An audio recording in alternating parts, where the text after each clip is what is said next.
Welcome to Ancient Mythology for Sleep, the channel that helps you drift into peaceful rest each night. Tonight's story, A Night as Hermes' Messenger, crossing the ancient Greek world for sleep, narrated by Shelby. Close your eyes, breathe slowly, and let the ancient world carry you. You wake before the sun touches the eastern peaks of Mount Scytheron, in that suspended moment when night hasn't quite released its hold, and the world exists in a tender, blue-gray stillness.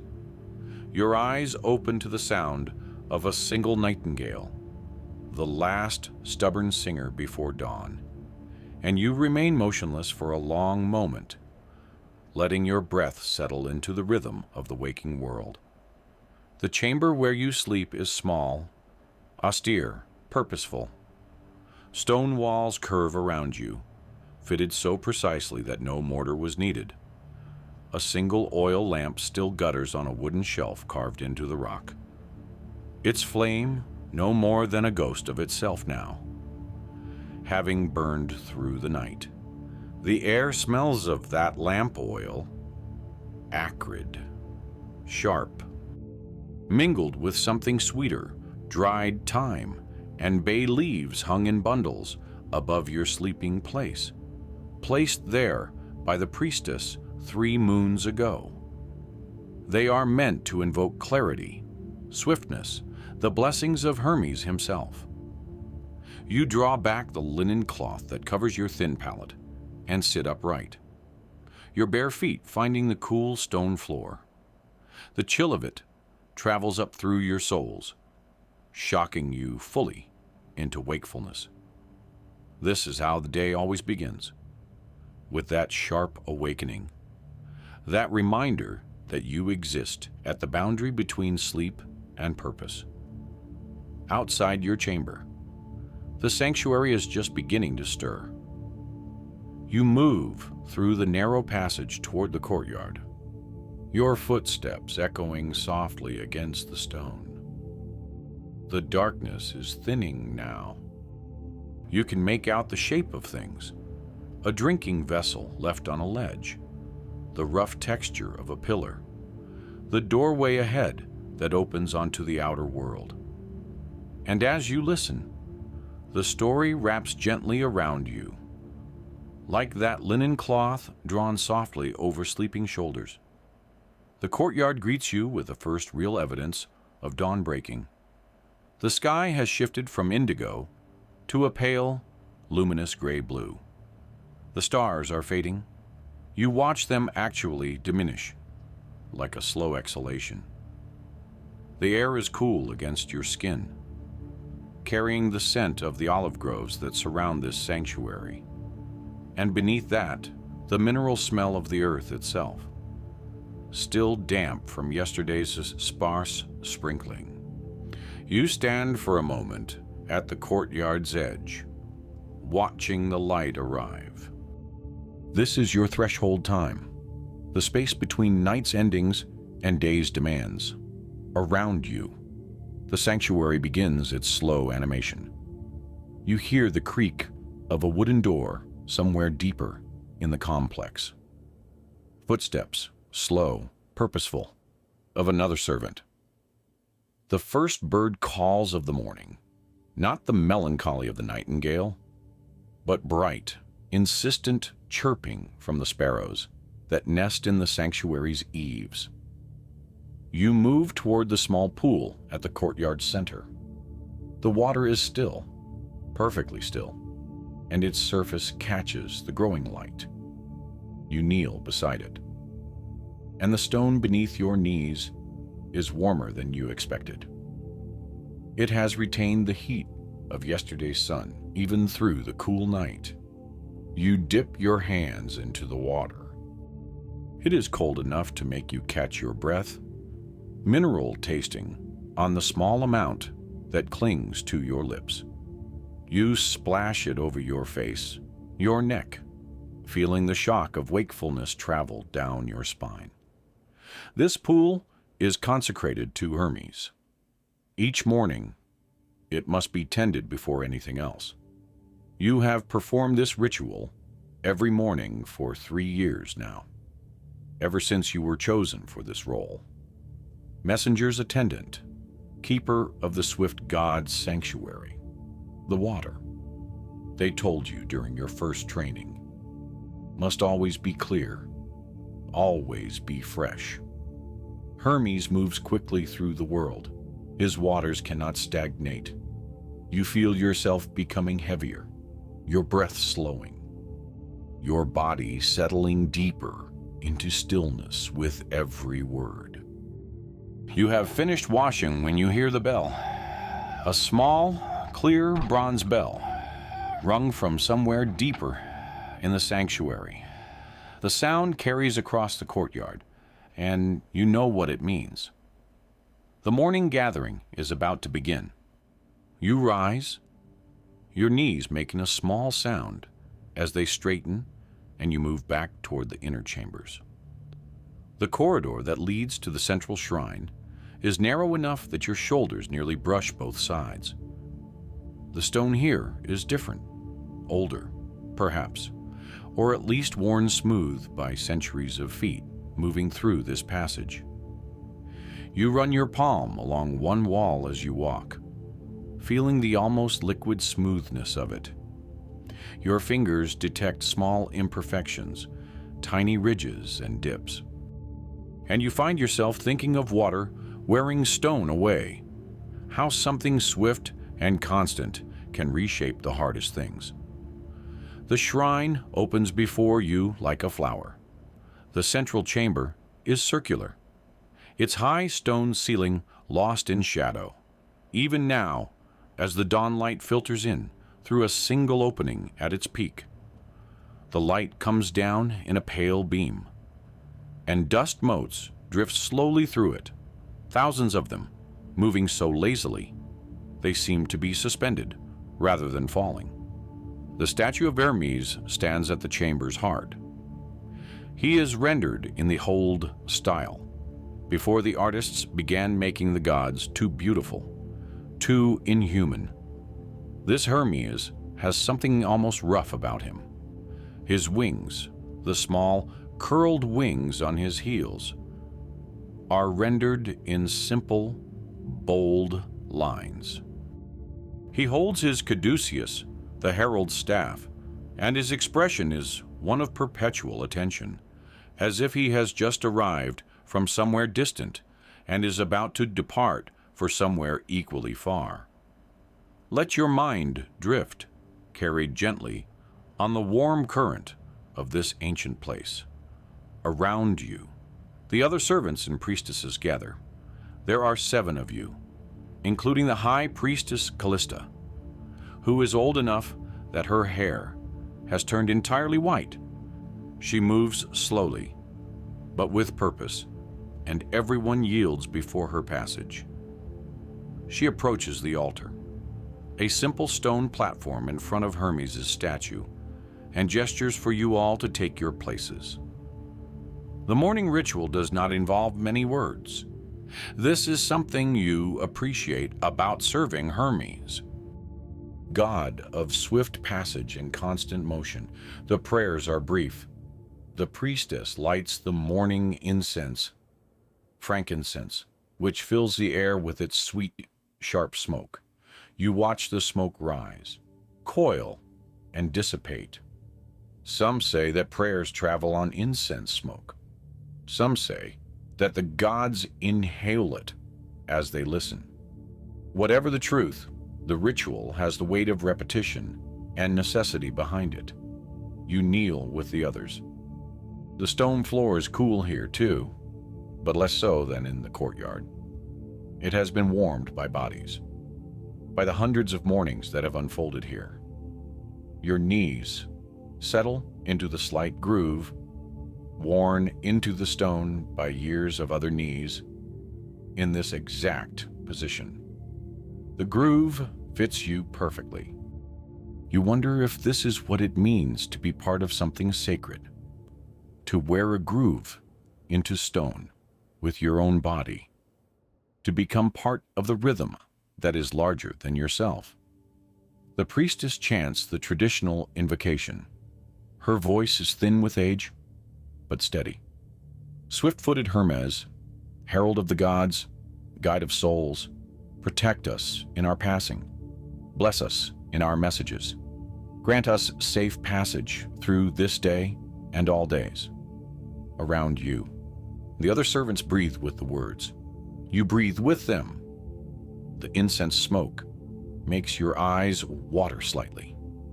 You watch it drift upward toward the opening in the ceiling, carrying the words up to the sky, up to wherever Hermes is at this moment, moving through the spaces between earth and heaven.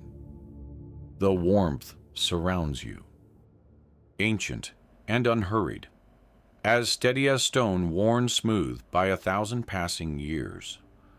The ritual ends as it always does, with a moment of silence that lasts perhaps 20 heartbeats. Then the priestess rises, and one by one, so do you all. The morning's duties are distributed by Callista in quiet tones as you all move back out into the lightning courtyard. You are assigned to the shrine's outer passages. This is a task that requires attention to detail and a certain ritualistic care. You must sweep the corridors, replace any herbs that have lost their potency, trim the oil lamps, ensure that everything is prepared should a traveler arrive seeking Hermes' blessing. Your broom is made from bound reeds, worn smooth at the handle where countless hands, your own and those of attendants before you, have gripped it. The bristles are splayed and soft. You begin with the outer courtyard, sweeping in broad, gentle strokes. The stone is still slightly damp, so the dust settles rather than rising into clouds.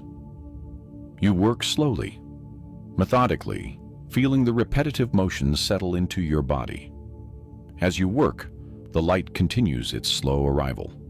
The sky is now clearly blue, pale still, but unmistakably blue. The sun hasn't broken the horizon, but you know it's coming. You can feel it in the quality of the light, in the way shadows are becoming less absolute, more nuanced. The heat is beginning, a gentle, spreading warmth that moves across the stone like a slow tide coming in. It settles against your skin with the softness of something patient, something that has been waiting all night to return. And it asks nothing of you except that you remain here within it. You finish the courtyard and move into the outer passage. Here, the stone beneath your broom is older, more uneven. The passage curves gently, following the natural contours of the hill on which the sanctuary sits. This corridor is the one most often traversed by visitors, those who come seeking Hermes' aid, merchants seeking safe passage for their goods, travelers preparing for long journeys, messengers themselves coming to pay respects before undertaking perilous deliveries of news. There is nothing to do now but rest and let this ancient world move quietly around you. You sweep past a shrine niche where small offerings have been left. Coins, mostly, bronze and silver, a length of cloth dyed deep red, a wooden figurine of a man, carved roughly but with clear intent. These offerings have been here for perhaps 3 days. Tomorrow, they will be collected and tended to, blessed and stored. But today, they remain, and you sweep carefully around them, respecting their position. As you work, you begin to hear the sounds of the broader world beyond the sanctuary. The olive groves rustle with a breeze you cannot feel from within the stone corridors. A goat's bell sounds somewhere distant. moving slowly through the morning. Voices, workers, perhaps beginning their day's labor. The world is waking fully now, and the sanctuary feels less isolated, less removed from human activity. Your next task takes you to the lamp chambers, small alcoves set at regular intervals along the passages where oil lamps are kept and tended. Each lamp requires a specific amount of attention. Some have burned low and need oil. Others have sooted glass that needs gentle cleaning. One lamp's wick has begun to fray and needs careful trimming. You work methodically through the chamber assigned to you.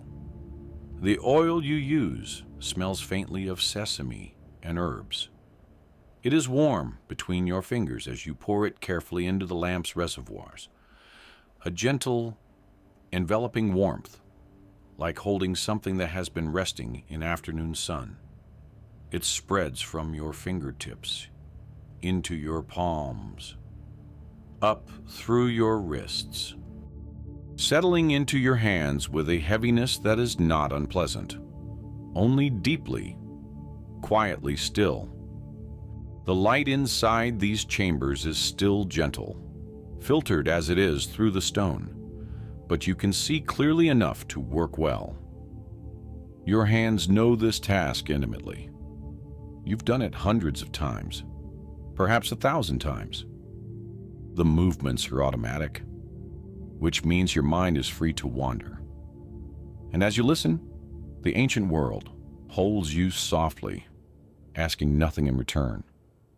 You think about the god you serve, Hermes, the swift one. Hermes, who travels between worlds, between the living and the dead, between gods and mortals, between the realms of commerce and thievery and luck. In the myths, Hermes is never still. He is always moving, always passing through. In the old stories, he was born at dawn and had stolen cattle by noon of the same day. Restless, quick, clever, alive with motion and cunning. And yet, here you are, in his sanctuary, moving slowly, working carefully, tending to stillness, to ritual, to the grounded life. It occurs to you that perhaps this is the balance that the god of swift passage requires, places of quiet preparation. That even Hermes must sometimes be still before he can fly. By the time you finish with the lamps, the sun has fully broken the horizon. You emerge from the corridor passages into the front courtyard of the sanctuary, and the heat hits you like a hand. It is not yet the oppressive heat of midday, but it is significant, a reminder that the day is building towards something. The sky is now a clear, pale blue, and the light is sharp and clean. You pause, resting the empty oil vessel against your hip. Other servants are moving through the courtyard, one carrying fresh water, another bringing greens from the garden to prepare for the midday meal. The rhythm of the sanctuary is becoming more active, more purposeful. The slow, contemplative hours of early morning are transitioning into something else. You feel yourself becoming heavier, your thoughts growing soft at their edges, drifting like dust motes through a beam of pale, morning light. You note that a visitor has arrived. A man stands near the entrance, dusty from travel, wearing the simple cloak of a merchant or trader.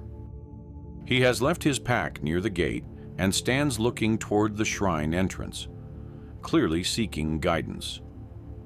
One of the junior priestesses is speaking with him, low and calm. You recognize the signs: another traveler, another supplicant, seeking Hermes' blessing before continuing his journey. You set the oil vessel down on the edge of the pool and approach the priestess and the visitor. The man nods to you with the cautious respect offered by those seeking aid. You gesture for him to follow, and you lead him toward the small shrine chamber where such blessings are typically conducted. This is another of your roles, not just tending to the physical sanctity of the place, but helping to facilitate the spiritual transactions that occur within it. The inner chamber you lead him to is smaller than the central shrine.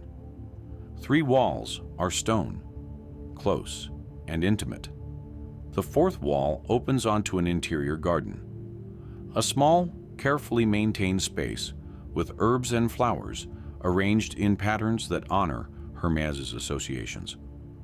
The morning light falls directly into this chamber at this hour, making it bright and warm. You leave the visitor here with a gesture, returning to the courtyard. By midday, he will have completed his prayers and offerings, and he will depart, carrying with him the blessing of the swift god, the sense that his passage through the world has been acknowledged and sanctified. The heat is building now. You can feel it in the stone beneath your bare feet. The morning's chill has been replaced by a growing warmth. By true midday, the stone will be almost hot, radiating heat that you will feel through the soles of your feet.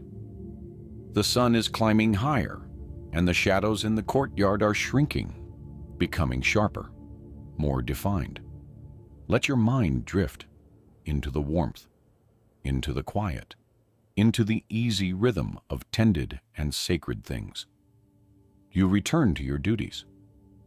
There are herbs to replace, worn bundles taken down and fresh ones hung in their place. The scent of the fresh herbs is vivid and alive. Oregano, thyme, mint, sage. The dried herbs from the previous month crumble slightly as you remove them, releasing one final gift of scent into the air.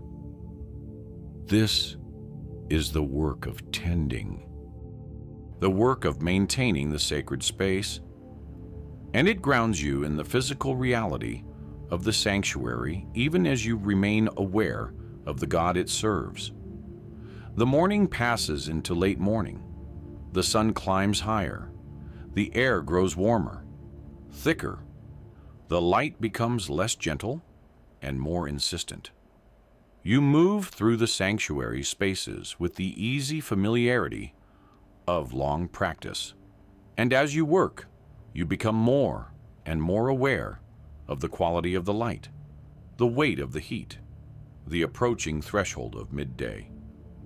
The bell rings again, not the morning gathering bell, but a different tone, one that signals the approaching midday ritual. The sanctuary's pace quickens. Preparations are made. You finish your current task and pause in the courtyard, watching the light shift and intensify. The sun is nearly at its zenith. The day is reaching its peak, and you are suspended here, in this sacred space, in service to a God of passage and swift movement, even as you remain still. The tension between motion and stillness, between departure and arrival, settles over you like the day's gathering heat, gentle, inevitable, and deeply, peacefully, complete. The sun has reached that gentle angle now, where the light turns softer, more forgiving. You've been moving all day, your winged sandals carrying you from place to place. But now the urgency has settled into something quieter, something more contemplative. You find yourself descending toward a small village nestled in the rolling hills of Arcadia, the very birthplace of your divine lineage. The afternoon light catches the clay rooftops, turning them the color of honey and amber. Below, you can see the smoke rising from chimneys, thin and lazy in the warm air.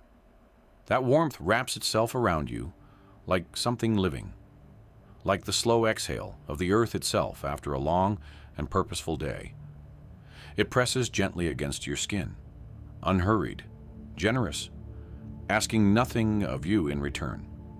The day is cooling now, degree by degree, and you feel it even here above the earth.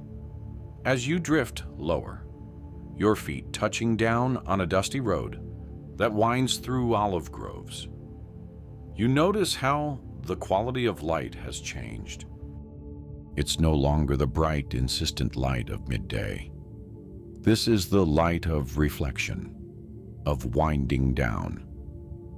The shadows are growing longer, stretching across the earth like dark fingers reaching toward evening. There's a shepherd tending his flock in a field nearby, and you pause to watch him for a moment. He's not hurrying anymore. The sheep are moving slowly, grazing their way toward the fold. The shepherd's staff rests lightly in his hand, and he seems content to simply walk among them, to be present with them as the day softens. You recognize something in this, a duty performed with ease, with rhythm rather than urgency.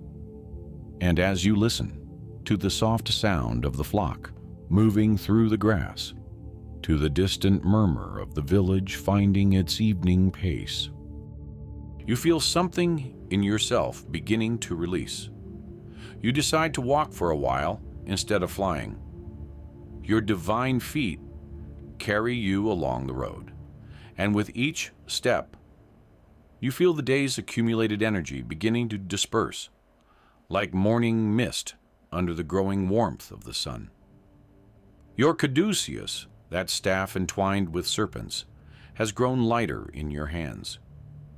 The messages you've carried, the warnings, the tidings, the small communications between mortals and gods, feel like they've settled now, like seeds planted in soil. The village comes into fuller view as you approach.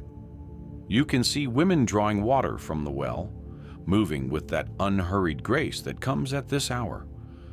Their voices drift up to you, not loud, but warm. They're exchanging news, laughing softly. Children are playing in the street, but even their games seem slower now, more organized, as if the heat of the afternoon has taught them the value of deliberate movement.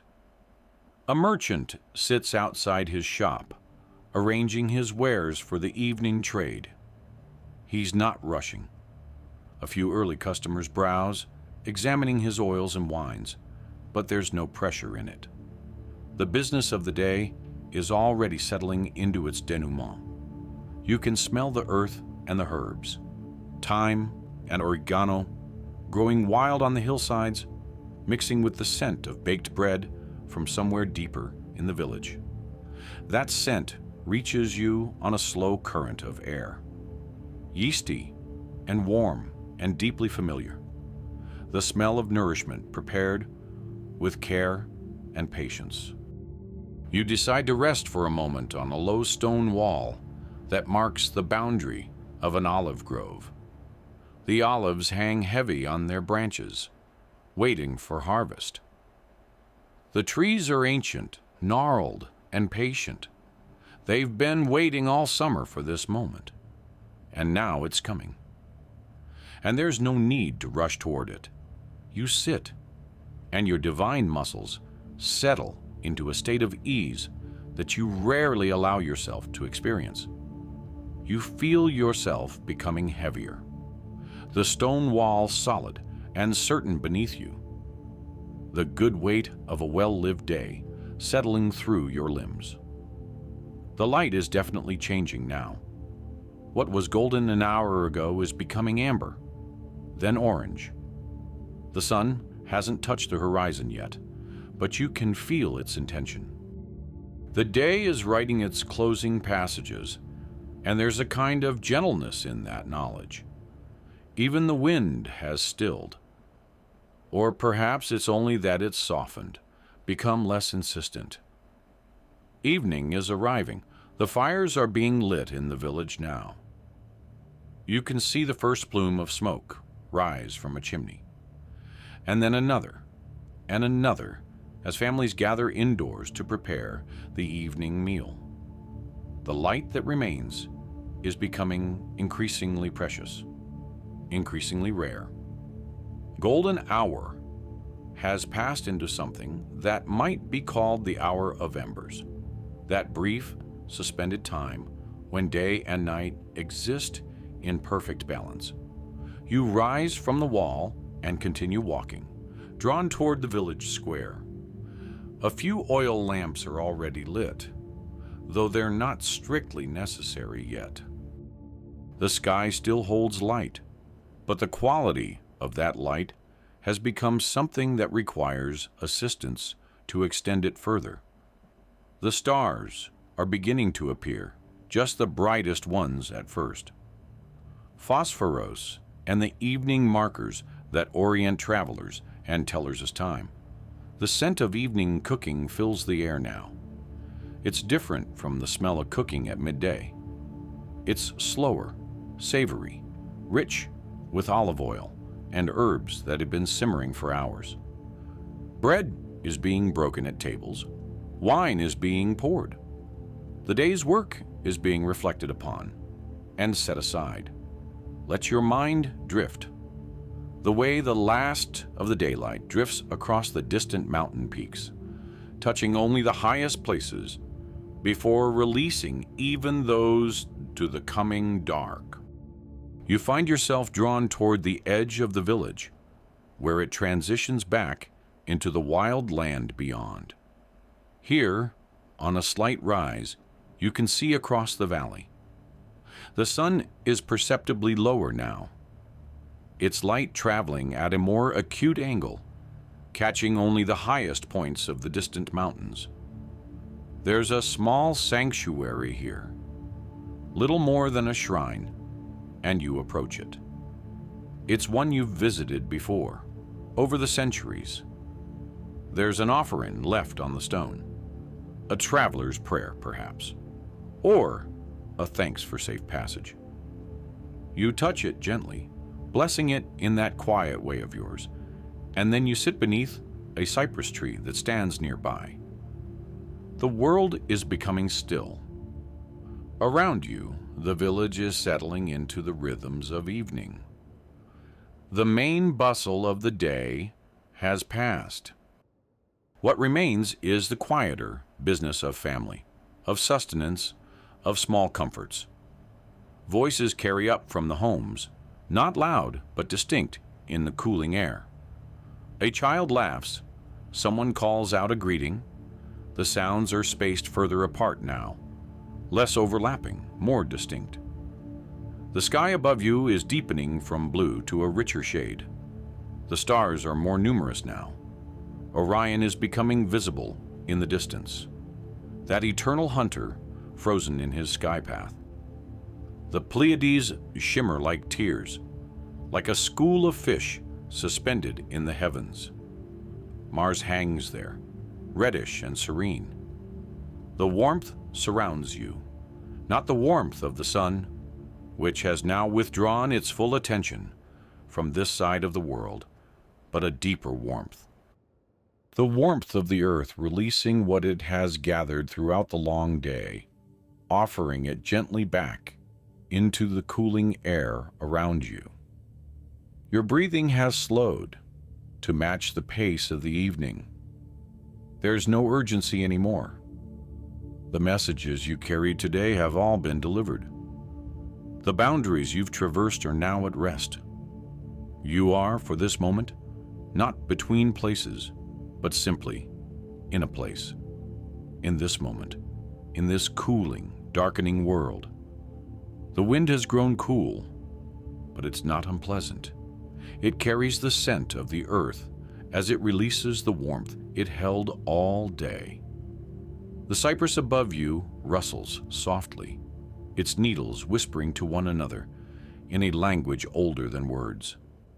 Somewhere in the distance, you can hear water.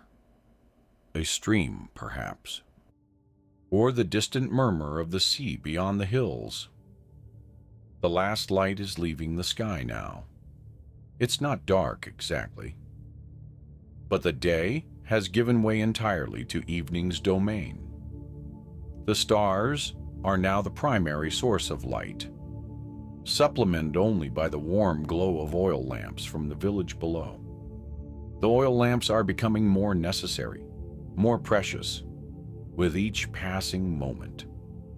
You lean back against the cypress trunk and look up at the stars. They are so constant, so patient.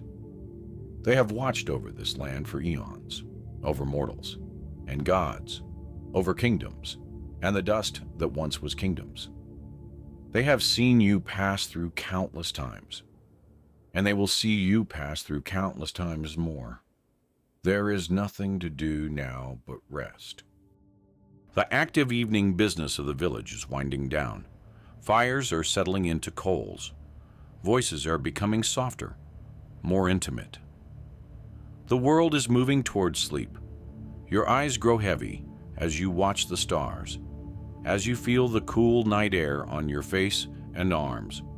The caduceus rests beside you, no longer needed. Your winged sandals, for once, are still. There is nowhere else you need to be.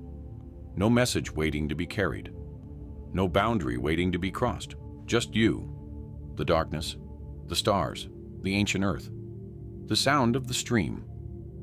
You can hear it more clearly now. Becomes like a lullaby. Monotonous, repetitive, soothing. Water over stone. The same motion it has been making for millennia. The same gentle song. It doesn't rush. It doesn't hurry. It simply flows. And in flowing, it teaches you about the nature of rest. The night is complete now. The last colors have fled from the western sky, leaving only deep indigo, then black. The stars are the only light, and they are enough. They have always been enough. And as you listen to the water over stone, to the cypress needles breathing softly above you, to the silence that has settled over the village like a blanket, your own breathing becomes even more slow, more aligned with the pace of the world around you. In and out, in and out. Simple, easy, natural. Like the wind through the cypress needles, like the water over stone. The village is almost entirely quiet now. A few lights remain. But even these are dimming as families settle into their homes, prepare their beds, close their eyes for the night. The world is turning inward. The external world is becoming less important, less present, less demanding. You are drifting now, not through space as you do during the day, but through the layers of consciousness. The physical world around you, the tree, the earth, the stars, is becoming softer, less distinct. But it's not disappearing. It's transforming into something more subtle, more dreamlike. Your skin is cool from the night air, but you're not cold. You're comfortable. There's a rightness to the temperature, to the darkness, to the silence. Your body is heavy, weighted with the good tiredness that comes from a day of purpose, of movement, of being needed and answering that need. The warmth surrounds you, rising now from somewhere deeper than the air, from the earth itself beneath you, from the slow and ancient pulse of this hillside that has cradled countless sleeping creatures across countless turning years. The stars above you begin to shimmer slightly. Or perhaps that's just the way your eyes are moving now. The way your consciousness is beginning to slip between waking and sleeping. Everything is softer. Everything is quieter. There's a particular star, brighter than the others, that seems to be calling to you. Perhaps it's Phosphoros again, that evening star, faithful and constant. Or perhaps it's one of the eternal fires in the sky, Vega, Arcturus, some other ancient beacon. It doesn't matter which. What matters is that it's there, constant, present, watching over the sleeping world below. Your awareness is becoming narrower, more focused. The entire vast landscape around you, the village, the olive groves, the distant mountains, is fading into the background. What remains is just this: the cool night air, the distant sound of water, the stars above, the earth beneath you, and your own breath steady and slow. There's a peace in this that's beyond words, a peace that predates language, the peace of the earth at rest, the peace of the ancient world, undisturbed, eternal. You are part of it now, not separate from it, not moving through it, but simply of it. A messenger at the end of his journeys, a God who has surrendered for this night to the universal rhythm of rest. The darkness is complete and perfect. The stars watch over you, as they have watched over everything since the beginning of time.